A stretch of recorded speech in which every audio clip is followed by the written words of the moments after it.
Hey everyone, it's Smita. Today we are going to be talking about the brand new foundation that will be coming out from Rare Beauty. I am really excited about this because I actually wanted to pick this up and test this out. And I have 3 shades, so I'm going to choose the shade that's closest to me. And then I am going to do various check-ins throughout the day. And this is a natural matte foundation. It comes in 48 shades. At the time that I'm making this video, I have not seen a price for it, but it does come in this kind of frosted bottle. This is a really kind of heavy plastic, and it has a lock at the back, which is nice. So you can lock it when you don't want the bottle to dispense any foundation, and then open it when you want to use it. And then this is a pump top. I have already prepped my skin. I tend to get oily throughout the day, especially in the T-zone, and that is something that has sort of drawn me to more kind of natural to matte foundations over time. So I am excited about this. I actually don't have any foundations from Rare Beauty currently, and I don't have experience when it comes to complexion products from Rare Beauty. This is the shade 29, which I think is my perfect shade. So I'm just going to show you what it looks like. Here's what it looks like swatched on my face. I think this is a perfect match, but in case you are looking at some of the other shades, I am going to show those as well. And this is the shade 28, which is a little bit peachy for me. I have an olive undertone, and shade 29 is said to be a neutral undertone. Now I have taken 1 pump, and this actually feels like quite kind of a thick consistency, but I'm just going to spread it all over the face. I don't think that I will need more than 1 pump of this foundation. In fact, I'm not even sure that I will need a full pump.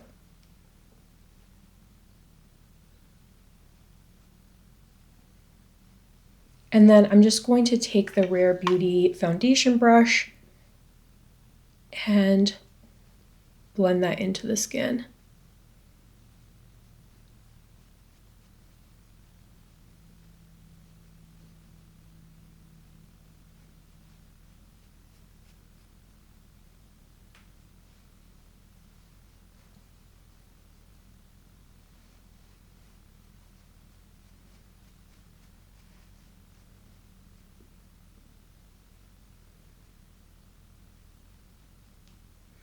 And this is said to be a medium to full coverage foundation, which I definitely see as being the case.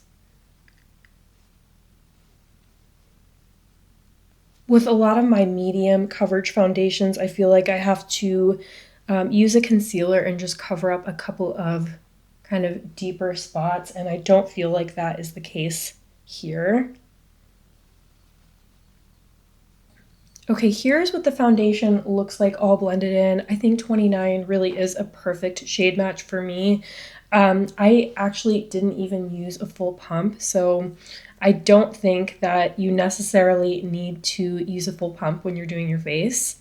Now I'm just going to use my normal Maxine's Revenge concealer and put a couple of dots underneath my eyes. And then I'm just going to blend that in.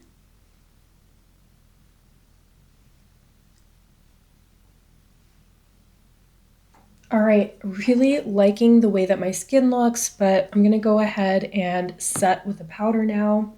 Just gonna use a little bit of my Mob Beauty loose powder and set underneath the eyes.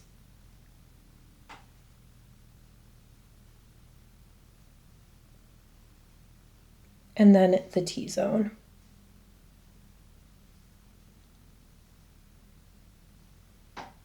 And I can definitely tell that this is a matte foundation, but it doesn't look drying on the skin. I'm excited to see how it wears throughout the day.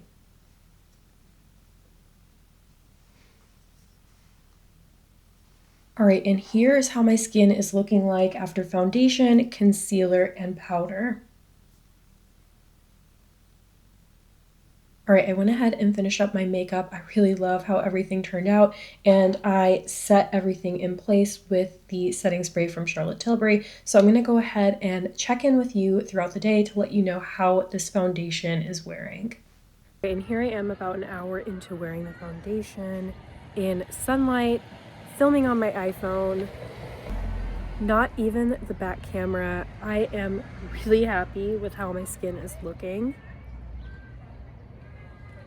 And here we are about 3 hours in at brunch. Again, I was in the sun a bunch. It was definitely on the warm side during the day. We all know how unforgiving the front camera on the iPhone can be, but honestly, I think the skin is looking really nice.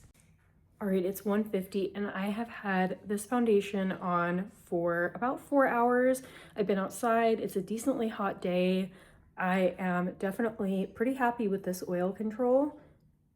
And then I'll just bring you in a little bit closer so you can really get a good look at my skin.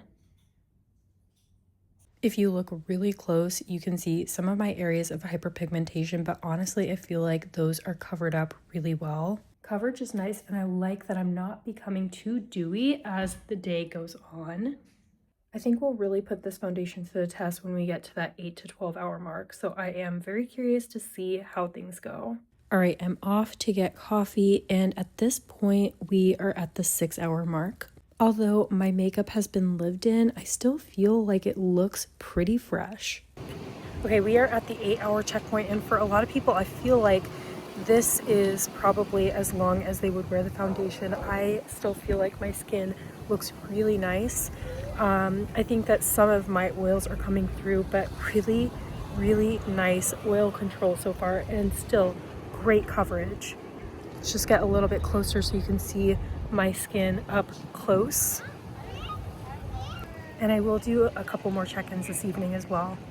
All right, and now here we are with indoor lighting at the 10 hour mark.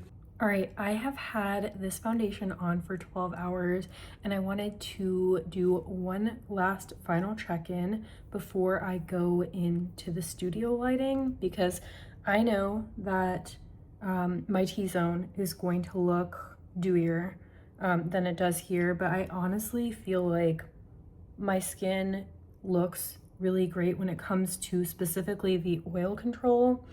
And I would say that I still have a good amount of coverage. The foundation hasn't like really worn away in any kind of weird way. So I am happy with how everything has worn. But now I'm gonna finish up my try on where I started it. All right, I'm back. I've had this foundation on for 12 hours, which I feel like is a very good amount of time to give you an idea of how it's worn. I'm also really happy that I was able to show you what it looks like throughout the day and in different lightings. I am genuinely so excited about this foundation on first impression. Let me tell you some things that I'm most excited about. One is, I've been on the hunt for some good matte foundations that aren't like drying at all, that feel comfortable on the skin and really provide me with some good coverage and oil control as the day goes on. And I am so happy with the oil control that I got from this foundation. I have not kind of retouched my powder at all. I genuinely feel like this foundation has done the best job of any foundation I've tried recently in terms of the oil control. And, I felt like the NARS one that came out just recently did a really good job. I think this one is better in that regard. In terms of how it feels on the skin, it feels incredibly lightweight. It doesn't feel like I really have anything on my skin whatsoever. It feels like it can breathe. It doesn't feel heavy or tight. So all of those things I think are fantastic. In terms of the packaging, I think this is pretty nice. It's a standard amount of foundation. You get 1 fluid ounce. The packaging isn't bulky. I love the practicality of this kind of lock unlock. I'm curious to see how that will function, but that does seem promising to me. This isn't what I would consider to feel like luxury packaging, but it's nice, it looks nice, and it's functional. So all of those things I think are really great. In terms of the shades, I love to see that we have 48. I don't know if we have any that are specific to olive undertones. At least I didn't see any that were in my particular shade range. So, you know, I would in the future like to see more olives incorporated into the shade range. I've seen that a lot, especially this year from brands, and I hope to continue to see that. But I was very happy with how neutral worked for my skin and my undertone. I felt like it was just fine. And I could also tell from swatching the other two shades that those were pretty close matches. So I feel like, you know, at least for 28, I don't feel as though it would have looked super off. So I'm liking that there aren't big jumps between the different shades. As I said before, at the time that I'm making this video, I haven't seen what the foundation will retail for. So as soon as I have that information, I will add it in a pinned comment, and I'll also link the foundation as well. I did use the Rare Beauty foundation brush. I thought it worked really great, and I'm excited to have this and to be able to play around with it more. I am happy with how all of my other makeup wore throughout the day as well, and I will link all of those details in the description box. But now that we've had a chance to go through everything, I would love to hear what you think of this foundation and the wear test I did in the comments. Let me know if you're interested in picking this one up or have any other foundations that you have your eye on. As always, I really hope you found this video helpful. Thank you so much for watching, and I'll see you in the next one. Bye.